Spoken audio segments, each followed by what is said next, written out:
لیکن ایک دن میں نہ جانے کتنی کرامات کا ظہور کرتے تھے، ایک دن میں کتنی کرامات کا ظہور کرتے تھے۔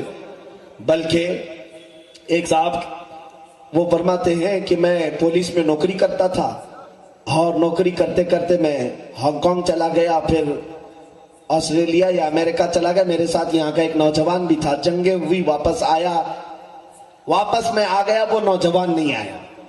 تو اس نوجوان کی ماں کو جب پتا چلا کہ یہ صاحب آئے ہیں تو وہ روتی ہوئی بابا کے پاس آئی، قدم پکڑ لیا، کہا کہ بابا میرا بیٹا نہیں آیا، انگریزوں کی فوج میں تھا یا پولیس ڈیوٹی پر تھا، گیا تھا ہانگ کانگ یا پھر امریکہ وغیرہ لندن گیا، آیا نہیں، واپس نہیں آیا۔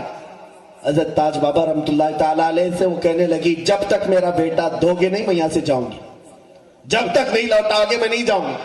مجھے لگتا ہے شہر ناگپور والے یہ ادا اگر بھول گئے ہوں تو واپس پکڑ لو، حاجت آ جائے چادر پکڑ کر بیٹھ جاؤ، جب تک یہ نہ ہو جائے اٹھوں گا نہیں۔ بے شک، دیکھنا آج بھی وہ کرامات زندہ ہیں۔ بے شک، بے شک۔ وہ خاتون بیٹھی، اس کے بعد روتی رہی۔ تاج بابا رحمت اللہ تعالیٰ علیہ فرماتے ہیں اے دیوانی اٹھ، وہ نیم کے درخت کے ساتھ سامنے جا، دیکھ کون سویا ہے۔ وہ عورت آتی ہے، دیکھا وہ نیم کے درخت کے نیچے اس کا جوان بیٹا سویا ہوا، جو غائب کہاں سے امریکہ سے واپس نہیں آیا تھا۔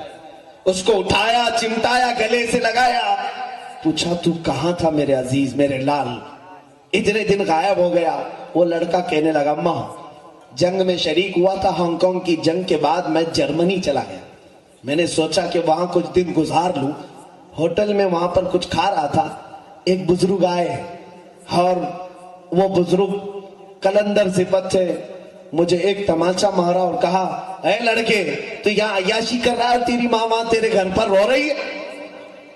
میں ڈر گیا، یہ بابا یہاں جرمنی میں کہاں سے آئے، کون بابا ہے؟ تو میں نے کہا کہ میری ماں رو رہی ہے، میں کیسے جاؤں، ابھی اتنی جلدی کیسے جا سکتا ہوں؟ تو انہوں نے میرے پیٹھ پر مارا تو میری آنکھ بند ہو گئی اور مجھے غشی آ گئی۔ اب میں اٹھاؤں تو دیکھ رہا ہوں یہ درخت ہے اور تم میرے سامنے کھڑی ہو۔ وہ خاتون کہتی ہے چل میں تجھے دکھاؤں کون بابا جرمنی میں آیا تھا۔ ہاتھ پکڑ کر کے لائی تاج بابا رحمت اللہ علیہ کے دربار میں۔ وہ لڑکا چیخ پڑا ہاں یہی تو وہاں پر آئے تھے، وہاں سے لائے۔ یہ اولیاء ہے پل بھر میں، اسی لیے میں نے کہا